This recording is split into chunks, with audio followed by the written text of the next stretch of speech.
listeners, thanks for tuning in to another episode of the Snowy's Camping Show, the podcast where we aim to excite and inspire people to get outside for some hiking, camping and forward driving. You can subscribe to our podcast on YouTube or via your favourite podcast app.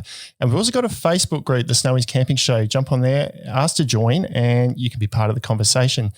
You are joined, as usual, by myself, Ben, and my colleague, Lauren. And Lauren, we've got a special guest today to help us talk about a topic I'm a little bit excited about today's episode. Yes, me too. We have Dean from Cedar Summit here. How are you, Dean? Very well, thanks, guys. How are you? I'm awesome. Good. Look, we've got you in today to talk about sleep systems, ratings, that sort of thing, try and help people to work out what they need to sleep warm or sleep comfortable when they're camping. But before we jump into that, tell us a bit about yourself and a little bit about Cedar Summit as well. Okay, so I'm the territory manager for Cedar Summit. My territory is West Victoria, South Australia, so really pleased to be across here in Adelaide today, despite your weather. It's a bit rainy. It's terrible out there. You brought it with you. But so Cedar Summit is, not many people know that Cedar Summit's actually an Australian company. Yeah. We're based in Perth. We've got a big team over there in Perth these days. So been around for quite some time. Really pleased to be working with Snowy's with quite a few things. Yeah. I know we love working with Cedar Summit, and the brand is international too. You're sold all over the world. And I know for me, the one thing I like about Cedar Summit is your attention to detail and quality of the products. They don't seem to hit the shelf until you've kind of tried and tested them to the nth degree before you let customers buy them. So that's an honest view of the company. Real life testing as well. Like all of you guys that work at Cedar Summit are really passionate about outdoor and adventures, and it really shows with the stuff that you guys produce. So yeah, that's awesome. Great to be an Aussie company. Yeah. So let's jump onto the topic, because I'm sure our viewers have tuned in to listen to what we've got to say about sleep systems. So I'll probably throw over to you, because you've spent a bit of time in customer service and get a lot of customers call up and ask, what do I need to sleep warm? Or there's some common questions around. It's a hard realistically, answer. Probably the most common questions that we get about it is people calling up and being like, what sleeping bag should I buy? And that's almost the extent of the information that you get from them. And it's not that simple, is it really, Dean, as sort of just being like, what sleeping bag should I buy? I'm going on this trip. And that's the thing, yeah. So there's certain things you can quantify with sleeping bags. You can, you know, what cost it is, like how much does that sleeping bag cost? That's pretty uncontentious. And then you've got the is it down or synthetic? But how warm is that sleeping bag is actually quite a personal thing. Yeah. It can be a little bit confusing to try and work out. That's right. And so when we're talking about sort of when people call up and they're asking about what sleeping bags to buy and things like that, the sort of point of this conversation today is that it's not just about your sleeping bag, it's about your entire sleep system, and each of the different factors of your sleep system will work sort of as almost like a little ecosystem, really, and that having an understanding of that will allow you to make better choices with your sleeping bags and your mats and things like that. If you're on a budget and you need a sleeping bag, but you can't quite afford the sleeping bag that will just keep you warm enough on its own, understanding then how your mat comes into play, or a liner comes into play, or your tent or your shelter as well, that can give you a bit more room to build a system that will work for you. Yeah, 100%. And physiology is something that plays very much into that too. And knowing yourself, and do I sleep hot or cold? That's a really important thing to sort of come to that conversation with. Yeah. Is there, I don't think we've got a good indicator, but have you ever, in your experience, because you've been in the industry for a while, is there sort of a baseline that you go to if someone says, or you ask someone, am I a hot or cold sleeper? Are there some parameters around that with some way you can work out whether someone is a hot or cold sleeper? Usually I say, do you pull a jumper or the doona on at the first puff of cool air at the end of summer? If that's the case, then you're probably a cold sleeper, but it's a really, there's no real sort of straightforward answer in my mind. Have you got anything that you use to kind of arrive at an answer there? So I'm probably the same view as you. So I would probably say, how do you sleep at home? Do you have a thick duvet? Do you have a thin duvet? And that's actually a really good starting point. Okay. Okay. Yep. All right. So and I think I've mentioned this before in conversations that we've had, but for me, sleeping with my partner, I sleep quite hot, have a leg and an arm out and things like that. But the nights where he's working away, I literally have full jammies on, socks, and I actually freeze, because you don't necessarily think about, if you're just assessing yourself as a sleeper, the impact of another radiating heat source with you. So, I have found out that I'm a cold sleeper, despite how I would sleep generally with a partner. I'm a very cold sleeper.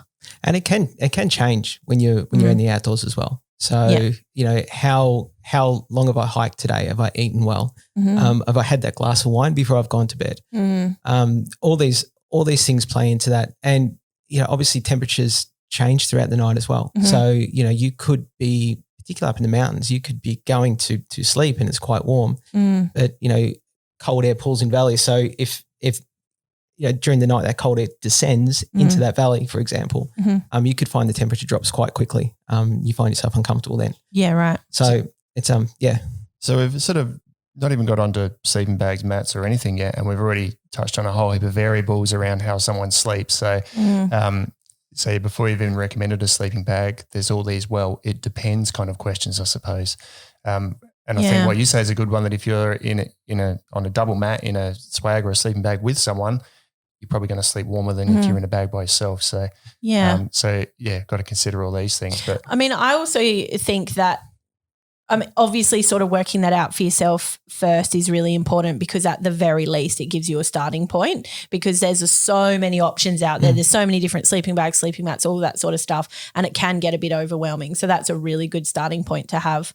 And I think I would probably tend to, from like a customer service perspective and giving advice to people, I would probably tend on the side of, try and think about the coldest temperature that you're going to be in, because if you're covered for that, you're going to be fine.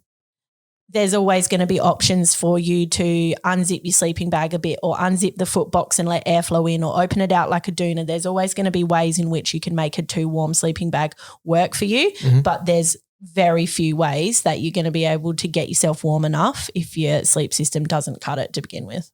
And I think it's important when you look at the sleeping bag and you have a look at a sleeping bag and it says it gives you a certain temperature. This is the temperature the sleeping bag is going to be good for. You need to apply a little bit of common sense to that, and it's going to be a range around that number. So often this sleeping bag will take me to -2. Oh, it was -3, and I was really, really cold. Yep. It's like, well, or it was 1 degree above that rating. Well, okay, well you need to apply those variables in your thinking or your understanding of that temperature rating. Yeah. So I guess that brings us on to choosing a sleeping bag, helping someone to choose a sleeping bag temperature.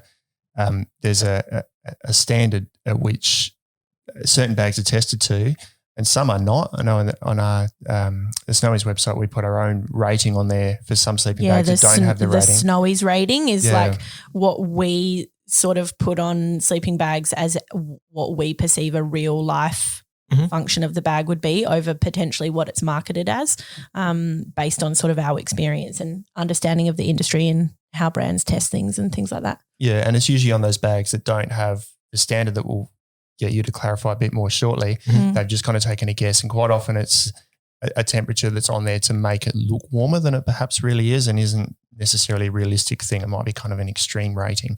So we put our sort of industry feedback or customer feedback rating on there, which is quite often 5 to 10 degrees warmer than what they state. But when it comes to the standard that, and all Sea to Summit bags and all high-end bags generally have are tested to, you can follow that pretty closely, and that's an EN 13537 rating. I'll throw to you there, Dean. Well done. You're such a geek, Ben. So that's, I did actually know that off the top of my head. But, so tell us about that and how it works. So just going to take it back a step when you guys are making your recommendations. That it sort of goes back to what I thought was the good old days, where you'd read up on is this sleeping bag warm enough or appropriate for my use, and you go into a store and you get the recommendation, or you get recommendation from a friend or a magazine and that type of thing.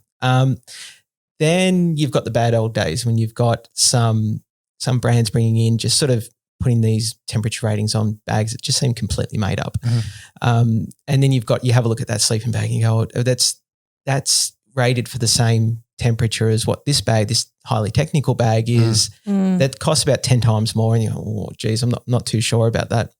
So I'm not too sure exactly how old it is. I was working retail when it came out, but a lot of the higher end brands introduced this European rating in 13537, and that is an independent rating that your higher end. I was working for the North Face when this came out. Okay, just to clear that up a little bit. It's a standardized rating. So every brand who subscribes to this rating comes out. It subscribes to the same test under the same conditions.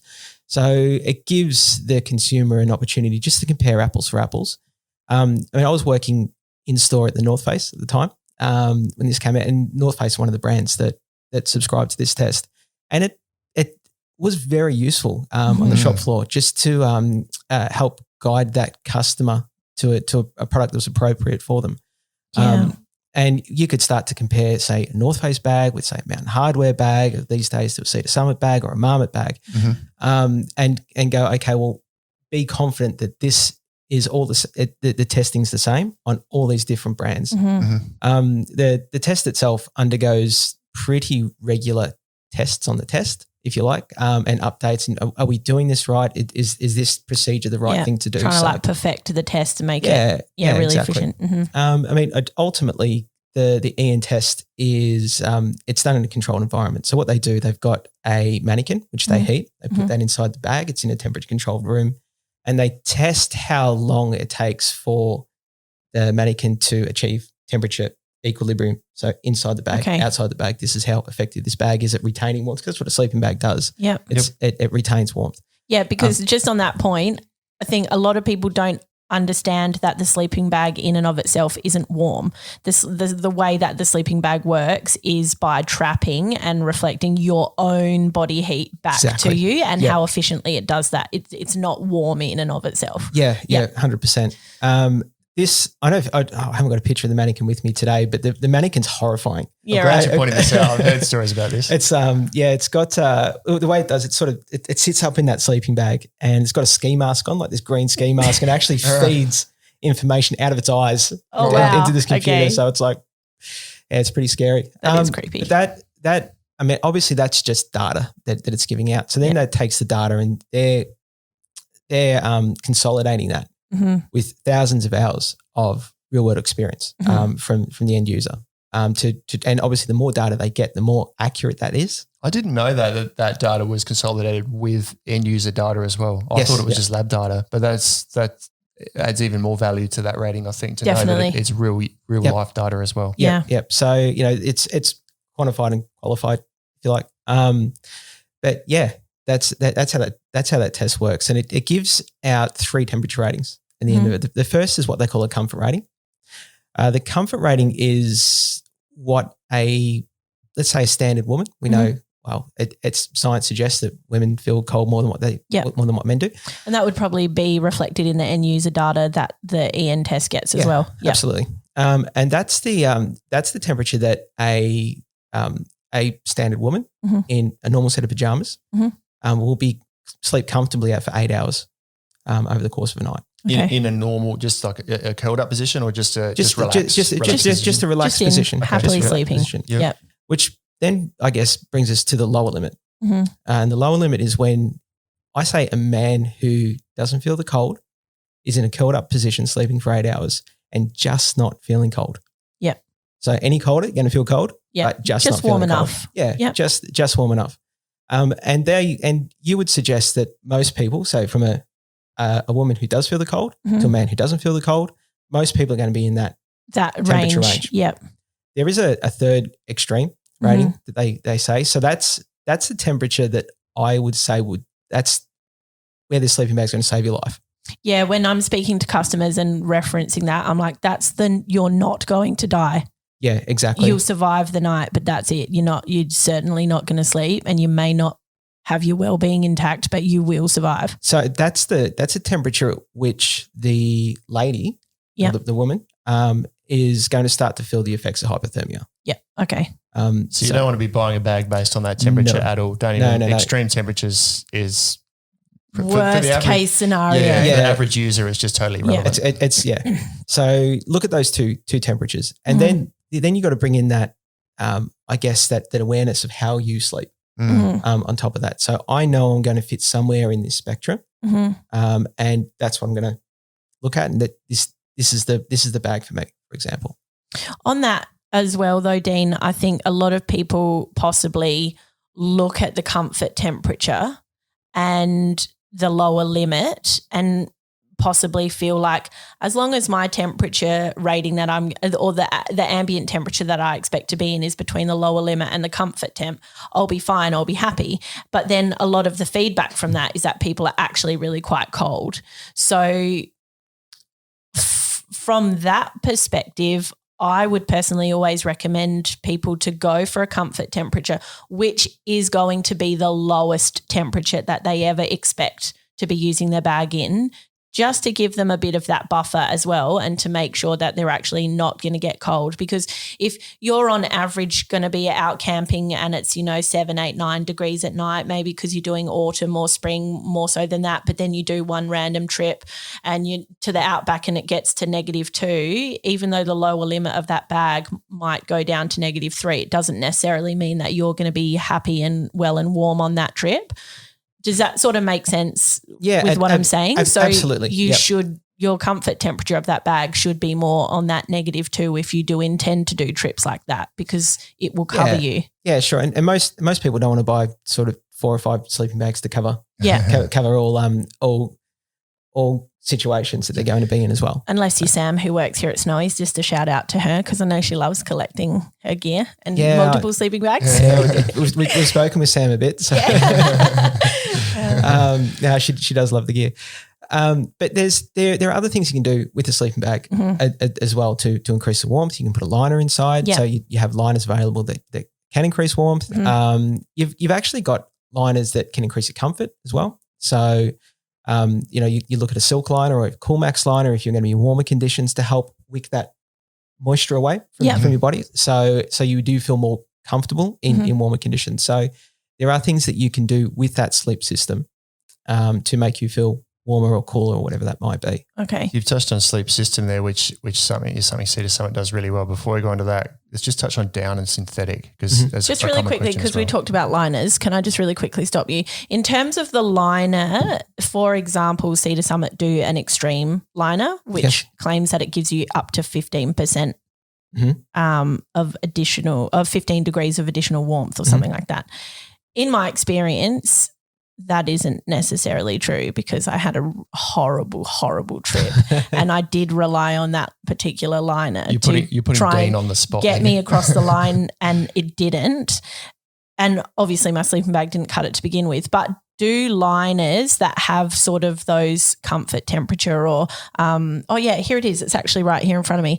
Does this also have the same EN standards with testing, or how are liners claiming to give you warmth? That's a good question. So really good question. So no, it doesn't come with the EN test. You can't test the liner in the same way you test the sleeping bag. Yeah. And that 15 degree rating is based on, based on the sleep system you're using. Yeah. So you're talking about the sleeping bag not necessarily cutting it to begin with? Well, it was a 0 degree comfort sleeping bag, and it sorted me okay through most of my trip with the liner at some stage. There was a -3 degree night and I had my sleeping bag and I had the liner, and it was horrible. It was like, I'm not getting hypothermia, but I'm not sleeping and I'm so friggin' cold. And then I ended up waking up in the middle of the night and putting on my I had a real thin base layer, I think 100-weight merino thermals or something. But then I ended up putting on socks and a beanie and then my down puffer jacket and gloves just to try and keep warm, and it just didn't work. And then in hindsight, someone suggested to me after, you probably made it worse by layering all of those things in, because you were preventing whatever body heat you had from getting into your sleeping bag to be reflected back to you, because it was all just sort of stuck in your clothing. I don't know if that's true or not. That point I'm going to park until we talk about down. Okay. Because that's a really important point, but it's a little bit separate from this. Okay. So the liner is part of a sleep system. So if your bag's not cutting it, then the liner's going to struggle as well. Okay, cool. So in terms of achieving that, it's less quantifiable to get to that temperature rating. But that's a really good point to make, because a lot of people are like, oh, I'm going to do Cradle Mountain and I can't afford to get a minus 10 degree bag, which we really strongly recommend they should be going minus 8, minus 10 at least. And they're like, oh, just go for, maybe a minus 4 and then buy an extreme liner and I'll be fine. It doesn't necessarily... You can't, it's not just a simple maths of going, oh, it's a minus 4 liner with a 15 degree or minus 4 bag with a 15 degree liner that will give me, minus 20 degrees. It doesn't work like that. No, it doesn't work like that. It is all part of that sleep system. So, it won't, It's going to help, but you can't. It's going to help. Think of a liner as something that's going to tweak the temperature. Yeah. But not something that's going to, it's not the salve. It's not going to, completely change the dynamic of that sleep system. Yeah. It's only part of the system. Yeah, cool. But in terms of down versus synthetic. Yeah. So common question, get back right? to where my we take were. on it is synthetic. They both do the same job, but synthetic's going to be heavier for a similar job as down, and it's a bit more affordable. But what are the other less compressible if you less compressible. Yeah. So down as a fiber is the warmest fiber that we know of for its weight. So no matter what we produce in a laboratory, we haven't been able to replicate what nature has done over millions of years of evolution. Yep.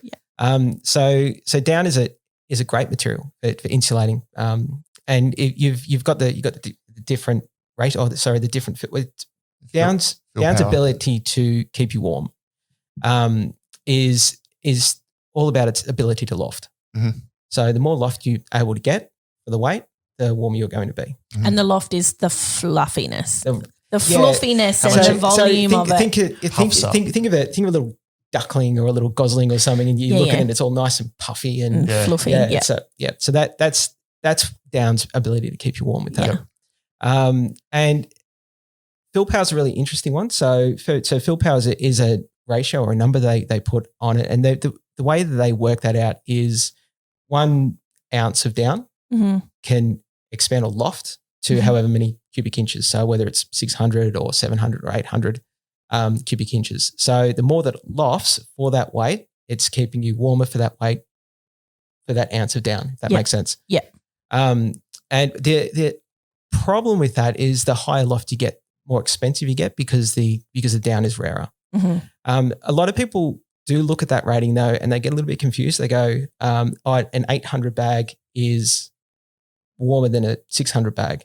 It's not. It's about the amount of down that's in it. Mm-hmm. So you got to look at both of those things. Yeah. So you could fill a 600 loft down with a down bag with more down and make it just as warmer than an 800 loft. So, but it's going to weigh more and not compress as much. Exactly. Yeah. Exactly. So that's something that you need to balance up. Okay. When you're looking at the bag. And synthetic, I think we've come a long way with trying to replicate down with synthetic. There's some pretty fine sort of hollow fibers and that sort of thing out there now, but synthetic can have benefits in a moist environment, right? Because although down also has come a long way with, I think, protection against moisture, because down just clumps up when it gets wet. That's a drawback of down. So if down gets wet, as in saturated, it will clump up. Mm-hmm. So if it's getting wet and it's clumping up, it's not lofting. Mm-hmm. So no loft, no warmth, if that makes sense. Whereas synthetic as a fiber actually works a little bit differently. It reflects heat. So if synthetic gets wet, you've still got some thermal properties with it. The other, I guess Mercedes Summit had on for a moment. Yeah. The other thing that synthetic is got it, because it's working a little bit differently. It's not lofting, it's reflecting that heat. If you compress it, it's going to bring me on to another point in a minute too. But if you compress it, down also lose its ability to keep you warm if you're compressing it. So you don't get the loft and you don't get the warmth. So in some of the women's bags we see to some, we actually put a really small strip of synthetic material or a synthetic insulation in the bottom of the bag around the foot box. Yep, just where it could press, your feet could press up against the bag, or it could get a little bit wet there. And also where women tend to have cold feet. All right, I know I have cold feet. Yep. Yeah. So just one of those things. It's maybe I'm getting a bit ahead of myself, but when you're talking about women's bags in particular, or fit, the fit of a sleeping bag is actually really important when you're looking at down as well, because you don't want to have any pressure points in a down sleeping bag. You want to give the down the ability to loft as much as possible. So the more loft, the more warmth. If you're pressing on it at any point in the bag, you're going to get a cold spot. Yeah. So that's one of the key differences in men's and women's bags is actually the fit. Yeah. For hips so and for hips. Yeah. Cool. That's just on that. That doesn't mean though that a man can't use a women's sleeping bag. If there's a shorter man that best fits that, then so then it's just the bag's got to fit you really, best. really is whatever works. Yeah.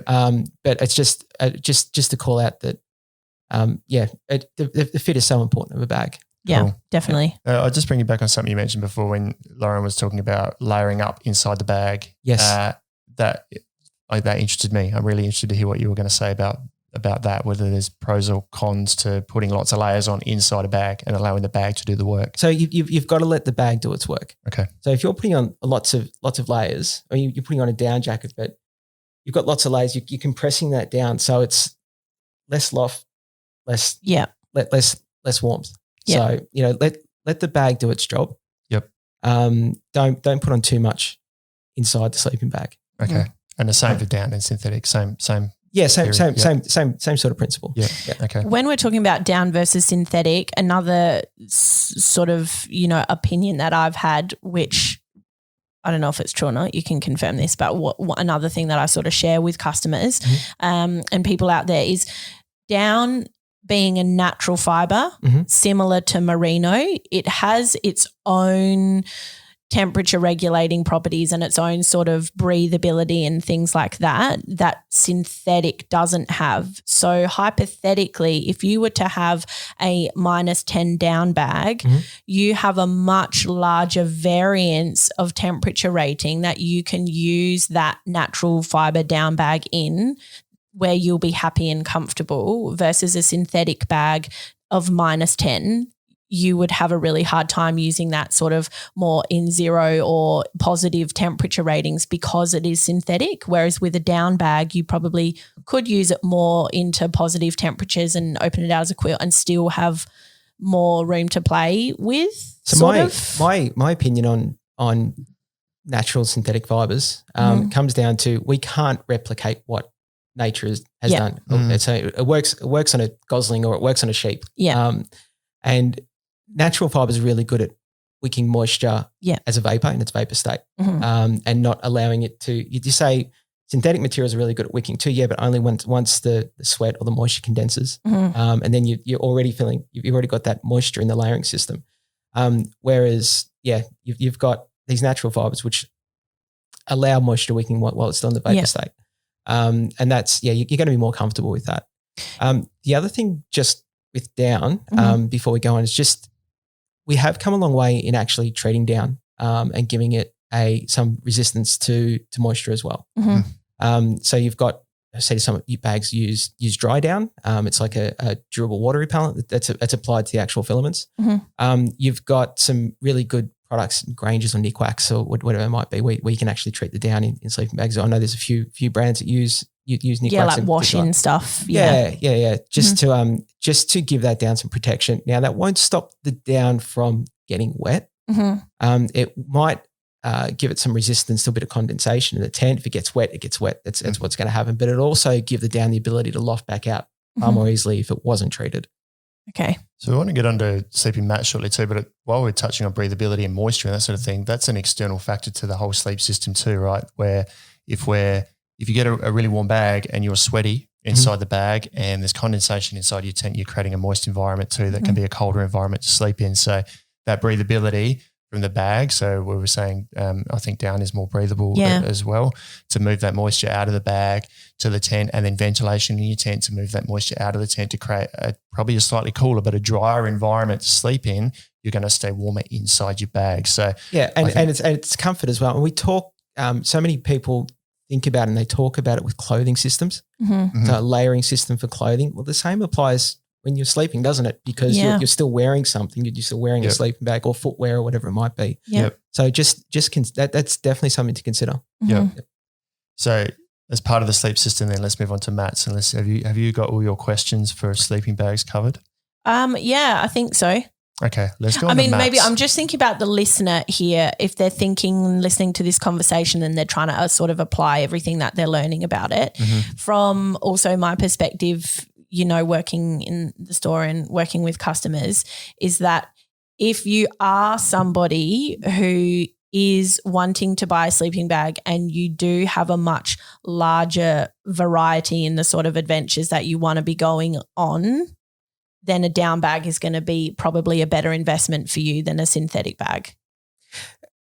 In terms of, if people are like, oh, yeah, I want to do some, spring and possibly some cooler summer adventuring, but I also want to do a lot of winter adventuring and I don't want to have two different sleeping bags, then getting a good quality down sleeping bag is going to see them right through that better than a synthetic one would. Yeah, so I don't want to sort of down too much on the synthetic because it depends on the adventuring as well. Okay. So if I'm going kayaking, or, if that's on my agenda, then I'll definitely think about a synthetic. Okay. Also, I might be opposed to down. Yeah. As a product. Yep, that's true. And there's so many great synthetic products on the market now too. So. Okay.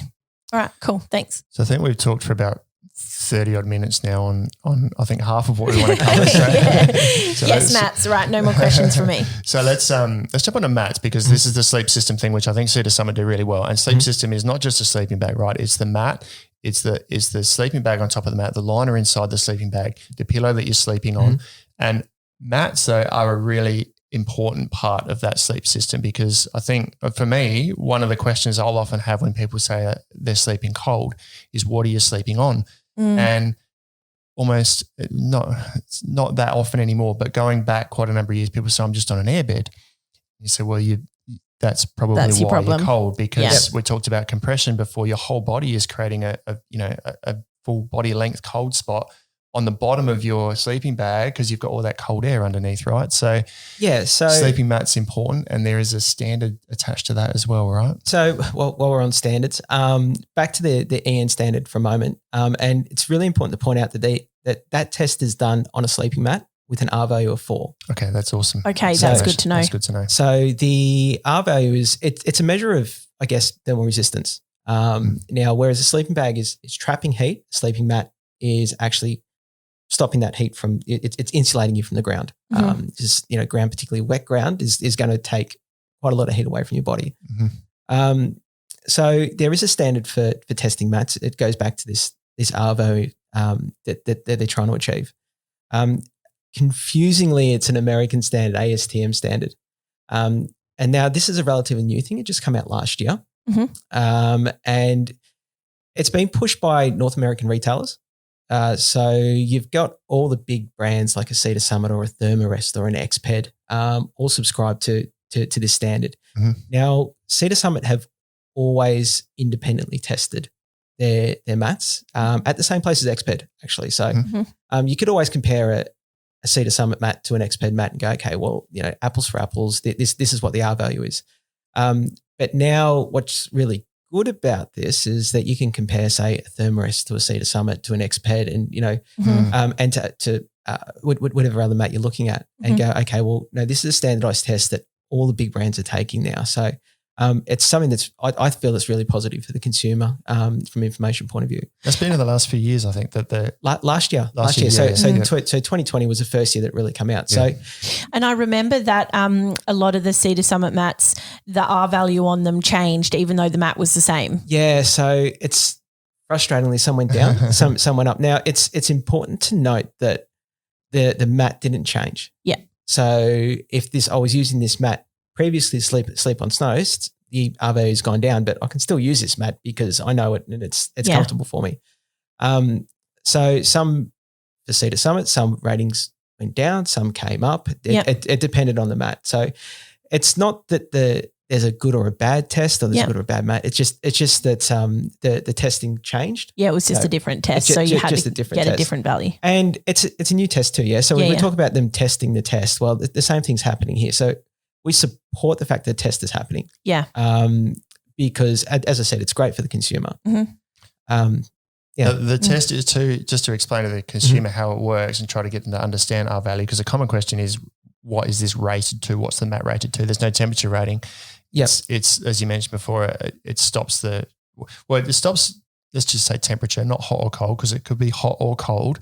It stops the temperature under the mat from coming through to the top of the mat, and also kind of holds your body temperature on top of the mat or within your bag as well. So that could be on hot ground or cold ground. It's just creating a thermal resistance between you and whatever temperature the ground is. So maybe explaining a little bit how the test is done. So you've got the mat is wedged between two plates. So the plate on top is heated. The plate on the bottom has heap of sensors on it. So the sensors are picking up how much heat's coming through. Obviously, the more heat, the less insulating it is. The less heat, the more insulating it is. And that kind of breaks down what a mat does. Yeah. That and the fact that it's more comfortable than sleeping on the ground. So definitely. Yeah. So that's something else that will feed into the customer's choice. So you can't really get a mat that's too warm necessarily, right? Unless you're in really hot environments, you sleep on an air bed because if you're on hot ground, then the air bed's probably going to be hot. But if you get a high R-value mat, it's not necessarily going to be too warm. That's probably one of the really common questions we get as well in the customer team is if I buy this XPED mat, which has an R-value of, 8 or 9 or whatever it has, am I going to be sweating all through summer? And it's like, well, no, it's not, because the mat really itself isn't actually warming you. Yeah. So, but there's a trade-off as well. Like, I've got to carry this thing in. So the warmest mats attract a bit of size to them. And they're a little bit heavier because they're more heavily insulated. So I've got to balance that as a user. Like, am I prepared to carry this heavy thing in, or do I want something a bit lighter? And that's going to do the job. So it's the same as everything, I guess. Yeah. So essentially, but just touching before how you were saying that all of those EN sleeping bag tests are done at an R value of 4. If hypothetically the mat you've got only is a 2 or a 3 R value, you should possibly be taking that into consideration if you're needing to choose your sleeping bag. Yeah, for sure. Yeah. And that's, I guess that's a good thing about having a mat with an R-value that calls out its R-value, because you can kind of use that to peg what sleeping bag I need. Yeah. That's all great info. I'm really find it really interesting to know that EN test is done on an R-value 4 mat. Me too. That's really interesting. Clear all that up. So, so let's put up one last tip for listeners. We've had people ask us, if I'm out on a trip, I've got my sleep system set up, I'm still sleeping cold. What can I do when I'm out in the field? I can't pull on my Ugg boots and stuff. What can people do to try and warm themselves up? It's going to come down to physiology, right? What they can do to get their metabolism working to warm them up. Yeah, 100%. Like, I guess, have you eaten? Have you just gone straight to bed? Are you wet? Is the inside of your tent wet? Is there a window open in the tent? Like, there are always all these little things that you can do. To change environment. Hot cup of chocolate or probably not coffee. I was going to say coffee, but because that's my usual go-to when I say hot cup of something, or tea, but because that's going to make you want to get up during the night, right, to go to the toilet, and that's not it will also keep you awake. Or that too, yeah. But also like a water bottle filled with warm water in the bag, even before you get in the bag, to put that in there to get that warmth inside the bag before you crawl in to try and warm it up, providing it's not leaking. I guess whatever works. So just bear in mind that the sleeping bag is trapping warmth off your body. It's you who's warming it. So if you're cold or whatever, when you go to bed, it's going to take a little while to warm up. Yeah. So you've got to get your metabolism working somehow. So a nice hot soup is usually a good start. Yeah. So. If potentially in my situation where I was layering up, would it have worked for me to put my down jacket over the top of the sleeping bag? Would that have to layer on the outside more? If you're in a situation where you are freezing and you can't really get it to work with just yourself, layering on top of the bag, would that do anything at all? Oh, that's a really interesting thought. I'm not sure. I'm not sure about the down jacket. Okay. Never really thought of that. I know you can get certainly quilts. So there is a movement for there's a lot of people heading for quilts these days. Okay. We know that. Where you can beef up the warmth of a sleeping bag by having a quilt over the top. Okay. So Cedar Summit's brought out some quilts recently. So I think you're beating around the bush, but you feel free to mention that Cedar Summit have got this awesome system now where you can buy a Cedar Summit sleeping bag and then a quilt as well. And you're almost buying 3 sleeping bags in, right? Because the quilt could be a summer weight bag. Exactly, yeah. On its You've got own. your midweight bag, which is a sleeping bag, and then your winter weight bag when they're joined together. Yeah. So, awesome. Exactly. Awesome so it's just, the thought is in the right area. Yeah. I think. Yeah. Interesting one to test. Okay, cool. And just one sort of, I think before we're probably close to wrapping up, I think. But before we go, awesome if someone's listening to this and, possibly they're getting out and about hiking or they're doing something a bit more than just car camping where they might not have to think about a sleep system as much and they're starting out, what would you recommend somebody invest in first if they're looking at their sleep system? Oh, that's a really good question. Okay. If they don't, assuming they don't have anything already. So I'll just go back to my personal experience. Yeah. The first thing I would buy would be a mat. Okay. Because I know that's just so important. Yeah. You get the mat right, and you can always layer up, with blankets and that sort of stuff. But the mat is just such an integral part of that sleep system. You can use that mat in any season. Yeah, exactly. Different sleeping bags. And then you can peg your sleeping bag purchase to what you have as a sleeping mat. Okay. Awesome. Cool. Thanks, Dean. That was, I reckon that's our longest episode. Yeah, it's been an awesome. No, don't apologise. It's really good. A good conversation, and I thought I knew a fair bit. I learned a heap today. Yeah, me too. I hope it helps our viewers. Yeah, as well. Absolutely. So anything that we've discussed today, you can find links for in our show notes. Also jump onto the Snowy's Camping Show on Facebook, join in the conversation. If you've got any questions or comments from this episode, feel free to chuck them in there. If you've got any questions for Dean even, we can relay them on and get back to you with answers. Don't forget to subscribe wherever you're listening to this podcast or even on our YouTube channel, and check out snowys.com.au for all of our awesome products and sleep system components. And thanks very much, Dean, for Absolutely, your time today. Dean. Really appreciate you coming. It's so good. Awesome. See you guys. Catch you later. Bye.